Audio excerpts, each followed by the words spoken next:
Hari telah berganti. Pukul 3 sore, Arfian tiba di rumahnya. Pria berjas itu keluar dari mobil dan segera masuk ke dalam rumah. Setelah di dalam, Arfian mengedarkan pandangannya untuk mencari sosok sang istri. Namun, bukan Fiona yang ia temui, melainkan Arina, pembantunya itu yang tengah berada di dapur. Tanpa pikir panjang, Arfian berjalan menghampirinya. Pria berjas itu berpikir jika Fiona pasti tidak ada di rumah. Istrinya itu pasti tengah bersenang-senang dengan Indra ataupun Hendra, ayahnya. Entah akan seperti apa rumah tangganya nanti. Pernikahan yang tidak didasari oleh rasa cinta memang sangat sulit untuk dijalani. "Arina, Fiona di mana?" tanya Arfian. "Nyonya tidak ada di rumah, Tuan," jawab Arina. "Ya sudah, buatkan saya kopi," ditanya. Arfian melepas jasnya, lalu berjalan menuju sofa. "Baik, Tuan," sahut Arina. Arina bergegas menyeduh kopi seperti yang Arfian minta. Setelah siap, wanita berambut panjang itu segera membawa kopi tersebut ke ruang tengah. Terlihat jika Arfian tengah duduk dengan menyenderkan kepalanya di sandaran sofa. Sesekali pria berkemeja putih itu memijit pelipisnya yang mungkin terasa pusing. "Kopinya, Tuan." Arina meletakkan secangkir kopi yang masih mengepul di atas meja. "Terima kasih," ucap Arfian. Ia langsung mengambil kopi tersebut dan menyeruputnya secara perlahan. Sementara itu, Arina memilih untuk kembali ke dapur. Masih ada pekerjaan yang belum selesai. Arfian masih menikmati kopi yang Arina seduh tadi. Tiba-tiba ia teringat dengan Rena, wanita yang pernah mengisi hati dan pikirannya. Bahkan sampai saat ini, Arfian belum sepenuhnya melupakannya. Tidak terasa hari mulai petang. Rembulan pun sudah merangkak naik ke atas. Saat ini, Arfian tengah sibuk dengan berkas-berkasnya yang berada di ruang kerjanya. Sementara itu, pukul 9 malam, Fiona baru pulang. Entah dari mana wanita itu semalam ini baru pulang. Apa itu yang dinamakan seorang istri? Jangankan melayani suami, menyiapkan kebutuhannya pun tidak pernah. Arfian terus fokus pada berkas di hadapannya itu. Raganya sudah sangat lelah dan ingin segera beristirahat. Namun, pekerjaannya belum juga rampung. Sementara itu, saat ini Fiona tengah membersihkan diri. Setelah Arfian selesai, ia bergegas keluar dari ruang kerjanya dan masuk ke dalam kamar. Terlihat jika Fiona tengah duduk santai di sofa. Arfian berjalan menghampirinya dan meletakkan sebuah surat tepat di hadapan Fiona. Wanita berambut pirang itu terkejut saat Arfian meletakkan surat tersebut dengan sedikit kasar. Dengan raut wajah bingung, Fiona mengambil surat tersebut. Sementara itu, Arfian masih berdiri tak jauh darinya. Raut wajah Arfian terlihat sangat kesal. "Ini apa, Mas?" tanya Fiona. Hal itu membuat kesabaran Arfian hampir habis. "Seharusnya aku yang tanya sama kamu. Untuk apa semua barang-barang itu? Apa kamu tidak bisa menggunakan uang itu untuk hal yang berguna? Kamu pikir nyari uang itu mudah sampai kamu mengamburkannya seenak jidat?" Arfian mencoba untuk menahan emosinya. "Tapi ini bukan aku, Mas. Aku tidak pernah beli barang-barang ini," elaknya. Fiona merasa bingung. Kenapa ada surat tagihan atas nama dirinya? Kalau bukan kamu, lalu siapa? Jelas-jelas itu nama kamu. Tapi kamu masih mengelaknya, bentak Arfian. Ia sudah tidak bisa menahan amarahnya lagi. Sumpah mas, ini bukan aku yang beli. Pasti ini salah orang atau apa? Ingat, aku tidak mau ikut campur urusan kamu ini. Kamu urus saja sendiri. Arfian keluar dari kamarnya dan membanting pintu tersebut dengan sangat keras. Kecewa, itu yang Arfian rasakan saat ini. Bisa-bisanya ada surat tagihan yang jumlahnya mencapai ratusan juta. Untuk apa Fiona membeli barang yang harganya tidak sedikit? Baru saja pulang dari urusan pekerjaan, tetapi Arfian langsung disuguhi dengan surat tagihan itu. Fiona benar-benar sudah keterlaluan. Keesokan harinya, pukul 7 pagi, Arfian sudah siap dengan kemeja kerjanya. Sementara Fiona tengah duduk di sofa, sembari memegang ponselnya. Entah apa yang tengah ia lakukan. 5 menit kemudian, Arfian memakai jasnya dan bersiap untuk pergi. Pria berbadan kekar itu berjalan keluar dari kamarnya dan bergegas turun ke bawah. Namun langkahnya terhenti saat Fiona memanggilnya. Rasanya ia malas untuk berurusan dengan istrinya itu. Akan tetapi, Fiona justru menghampirinya. Mau tidak mau, Arfian harus menghentikan langkahnya. Fiona berjalan menghampiri Arfian yang berdiri di ujung tangga. Terlihat jika raut wajah Arfian tengah kesal karena ulah Fiona tadi malam. Ada apa? Tanya Arfian datar. Aku mau minta uang, Mas. Aku lupa kalau bulan ini belum bayar cicilan mobil, jawab Fiona. Arfian terdiam sejenak, lalu menatap tajam ke arah istrinya. Cicilan mobil? Bukankah kamu sudah memiliki 3 mobil? Apa itu masih kurang? Sampai-sampai kamu ambil mobil lagi. Mas kan tahu sendiri kalau aku cairkan uang ini dan selesaikan urusanmu itu. Setelah ini aku tidak ingin mendengar apa-apa lagi. Jika kamu masih berbuat ulah, aku tidak mau membantumu lagi. Arfian memberinya cek yang tertulis nominal uang yang tentunya tidak sedikit. Setelah itu Arfian melangkahkan kakinya, meninggalkan Fiona yang masih berdiri dengan tersenyum. Ia tidak menyangka kalau Arfian masih mau memberinya uang.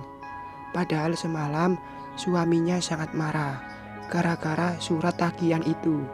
Tapi ternyata Arfian masih memiliki rasa kasihan. Setelah itu Fiona beranjak menuju ke kamarnya. Ia harus siap-siap untuk pergi. Sementara itu, saat ini Arfian masih dalam perjalanan menuju ke kantor. Pikirannya masih kacau. Fiona benar-benar sudah membuat otak Arfian ingin meledak. Rasanya ia tidak sanggup lagi jika harus hidup lebih lama lagi bersama dengannya. Hal ini membuat Arfian teringat dengan wanita masa lalunya yang sampai detik ini masih ada dalam hati dan pikirannya. Tidak mudah baginya untuk melupakannya. Rena, andai saja aku benar-benar menyesal karena gara-gara kebodohanku aku kehilanganmu untuk selamanya, ucapnya. Arfian masih ingat bagaimana ia bisa kehilangannya. Arfian melajukan mobilnya dengan kecepatan tinggi. Rasa kesal di hatinya membuat Arfian ingin cepat sampai di kantor.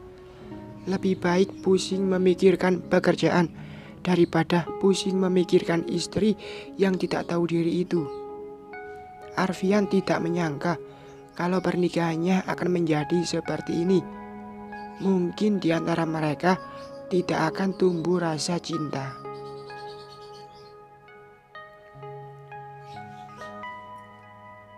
Menikah karena perjodohan memang tidak selalu berakhir dengan bahagia dan tidak juga selalu berakhir dengan duka.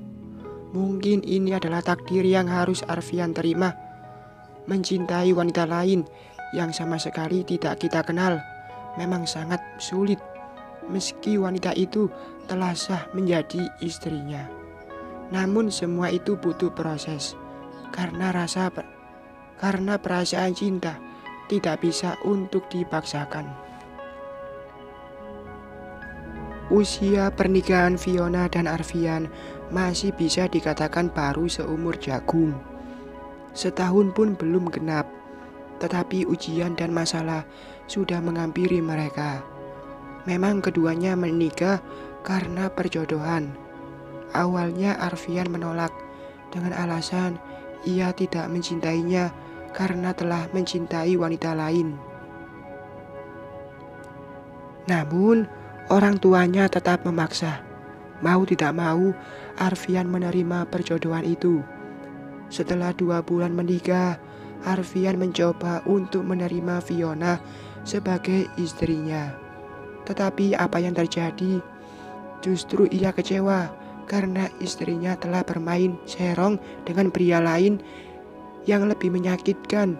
Pria itu adalah sahabat Arfian sendiri. Bahkan yang lebih mengejutkan adalah Fiona berselingkuh dengan Hendra, ayah Arfian. Dari situ ia merasa telah percuma memberinya cinta, karena wanita seperti itu tidak pantas untuk dicintai dan diperjuangkan. Sia-sia sudah usahanya untuk menerima Fiona sebagai istrinya. Sejak saat itu, Arfian tidak peduli lagi dengan apa yang Fiona lakukan. Sebagai wanita, Fiona juga sama sekali tidak bisa menjalankan perannya sebagai seorang istri. Arfian sudah mencoba untuk sabar, tetapi batas kesabarannya sudah habis. Seperti saat ini, seorang istri seharusnya menyiapkan semua keperluan sang suami sebelum berangkat ke kantor. Namun, apa yang Fiona lakukan, justru wanita itu lebih sibuk dengan ponselnya. Fiona, besok malam akan ada pertemuan penting dengan klienku yang dari Jerman. Aku harap kamu bisa ikut, ucap Arfian, sembari memakai dasinya. Hening. Fiona sama sekali tidak merespon ucapan Arfian. Justru wanita berambut pirang itu lebih sibuk dengan ponselnya. Hal ini membuat darah Arfian naik 2 level. Mencoba untuk bersabar, namun kesabaran itu juga ada batasnya. Sedangkan hampir setiap hari, kesabaran Arfian selalu diuji. Fiona, apa kamu tidak mendengarkan aku bicara? Bentaknya. Arfian meninggikan suaranya, berharap Fiona bisa mengerti. Fiona memutar bola mata malas. Ia bangkit dan berjalan menghampiri Arfian. Mas, aku tuh belum tuli, jadi kamu tidak perlu teriak-teriak. Kalau kamu mau pergi, ya pergi aja. Nggak usah ngajak-ngajak. Aku ada urusan sendiri. Arfian mengembuskan nafasnya. Jadi, kamu lebih mementingkan kepentinganmu sendiri. Oke, tidak masalah. Tapi perlu kamu ingat, aku akan blokir semua kartu kredit serta yang lainnya. Seketika mata Fiona membulat sempurna. Kalau semua kartu miliknya diblokir, itu artinya Fiona tidak bisa menikmati uang yang Arfian kasih. Ia tidak bisa perawatan, shopping, dan lain sebagainya. Fiona memutar otaknya agar Arfian mau mengurungkan niatnya. Haruskah ia menuruti keinginan Arfian demi uangnya tetap bisa dinikmati? Oke, aku mau. Fiona berjalan keluar dari kamar tanpa memperhatikan Arfian. Arfian tersenyum sinis. Aku tahu kamu tidak akan bisa hidup tanpa uang. Itu sebabnya kamu menerima ajakanku. Kalau kamu bukan istriku, lebih baik aku ajak Arina. Setelah siap, Arfian bergegas keluar dari kamarnya. Pria berjas itu berjalan menuruni anak tangga. Terlihat jika Fiona sudah berada di meja makan. Arfian melangkahkan kakinya menuju meja makan. Pandangannya beralih pada Arina yang tengah sibuk menyiapkan masakan. Tiba-tiba dalam pikirannya terlintas, andai saja Fiona bisa seperti itu, mungkin pernikahannya tidak seperti ini. Arfian menarik kursi lalu menjatuhkan bobotnya. Belum sempat ia mengambil sarapan, Arfian dibuat heran oleh Fiona yang tiba-tiba berlari ke kamar mandi. Dengan menutup mulutnya, terdengar jika Fiona memuntahkan isi perutnya. Karena rasa penasaran, Arfian bangkit dan menghampirinya. Sementara Fiona masih berdiri di depan wastafel sembari membasuh wajahnya dengan air. "Kamu kenapa?" tanya Arfian dengan tatapan mengintimidasi. Aku nggak apa-apa kok. Perut aku hanya sedikit sakit," elaknya. Fiona gugup sendiri, harus menjawab apa. "Oh, ya sudah." Arfian melangkah pergi meninggalkan Fiona. Sementara wanita itu kembali memuntahkan isi perutnya lagi. Arfian berjalan menuju meja makan untuk meneruskan sarapannya. Selang beberapa menit Fiona datang. Terlihat jika wajahnya pucat. Hal ini membuat Arfian merasa heran, tetapi ia tidak ingin berpikir yang tidak-tidak. Arfian memilih fokus sarapan, sementara Fiona hanya meminum air putih. Sesekali wanita berambut pirang itu memijit pelipisnya dan terkadang menutup mulutnya seperti mau muntah, tetapi ia tahan. Bersambung.